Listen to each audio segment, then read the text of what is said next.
बङाइगाव विधानसभा बियाबनि उफ्रा बिसायख'थिनि एजिपिनि बिजाथिनि मुंखौ फोसावबाय। बङाइगाव विधानसभा बियाबनि उफ्रा बिसायख'थिनि एजिपिनि बिजाथिया जाबाय दीप्तिमयी चौधुरी। दीप्तिमयी चौधुरीया जाबाय बरपेटा लकसभा बियाबनि एमपि एबा बङाइगाव विधानसभा बियाबनि बारग' एमएलए फणिभूषण चौधुरीनि बिसि। মোক ৰাইজে বিচাৰিছে কাৰণেই মানে সেইটোৱে আৰু ডাঙৰ কথা।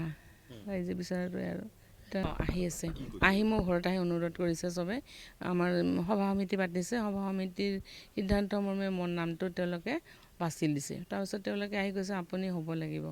তাৰপিছত মই বহুত আপত্তি কৰিছোঁ, এতিয়ালৈকে মই আপত্তি কৰি আছোঁ, কিন্তু তেওঁলোকে এতিয়া মোৰ সেই আপত্তিটো তেওঁলোকে চবে একমুখে কৈছে সেইটো নহ'ব, আমি আপোনাকে বিচাৰিছোঁ। গতিকে তেওঁলোকৰ মানে যিটো দাবী, সেই দাবীটো সাৰোগত কৰি মই এতিয়া যদি মোক দলে টিকট দিয়ে, তেতিয়া যদি ৰাইজৰ কাম কৰিবৰ কাৰণে সুবিধা দিয়ে, তেতিয়া নিশ্চয় কাম কৰিবৰ কাৰণে আগবাঢ়ি যাম আৰু আজি আছে। আপুনি কৰক, একো নহয়। ছাৰো আছে। তাৰোপৰি অসম গণ পৰিষদ দলটো যিহেতু আমাৰ ইমান ত্যাগৰ দল, ইমান অসম আন্দোলনৰ সৃষ্টি হোৱা এটা দল, গতিকে সেই দলটোৰ আমি যিহেতু প্ৰথমৰ পৰা পৰম্পৰা ৰক্ষা কৰি আমাৰ যিহেতু অসম গণ পৰিষদ দলৰ মানুহখিনি এতিয়াও জড়িত হৈ আছে, দুৰ্গ হিচাপে আছে বঙাইগাঁও সমষ্টিটো। গতিকে আপুনি সেই দুৰ্গটোত অলপ হ'ব নিদিব, খুঁত হ'ব নিদিব, যাতে আপুনি মানে সেইটো অনুৰোধটো আমাৰ ৰাখে, এনেকৈ হৈ আছে। ছাৰে এতিয়াও নিজে একো কোৱা নাই। ছাৰে মোক কোৱাই নাই তুমি এইবিলাক কৰিব নোৱাৰিবি, এনেকৈ মোক কৈ আছে।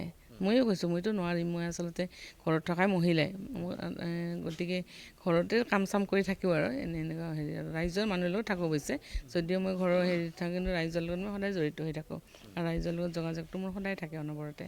কিন্তু তেতিয়া আৰু মানে ৰাইজে সেই কথাটো মোৰ এটাই আৰু ৰাইজে বিচাৰিলে মই আছোঁ, সেইটোৱে কথা। এতিয়াতো ৰাইজৰ দাবী মানি ল'ব আৰু সঠিকভাৱে সাজু হোৱাৰ নিচিনাই হৈছে, যিহেতু ইমান চবেই অনুৰোধ কৰিছে আৰু ৰাইজৰ হেৰিক নেওচাৰিব নোৱাৰি। এতিয়া ৰাইজেও ৰাইজ আমাৰ অসম গণ পৰিষদৰ সমৰ্থকসকলৰ কথা কৈছোঁ, তেওঁলোকে পিছুৱাই যোৱাৰ প্ৰশ্নটো তেওঁলোকৰ নাহে।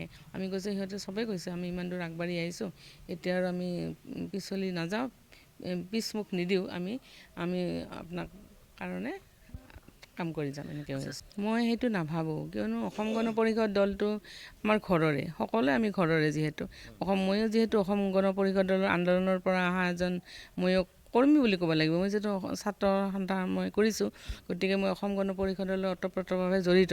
মোক কিছুমানে কৈছে মই সক্ৰিয় কৰ্মী নহয়। মই প্ৰথম কথা হৈছে মই অসম আন্দোলনকাৰী, সেইটো মোৰ প্ৰথম পৰিচয়। তাৰপিছত মই বিয়া হৈ আহিলোঁ 85 চনৰ পৰাই।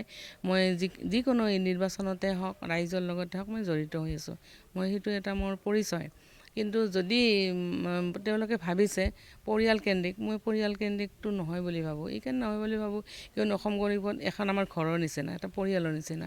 সেইকাৰণে আৰু মোৰ সলনি যদি বেলেগকো দিয়ে তাতো মোৰ আপত্তি নাই।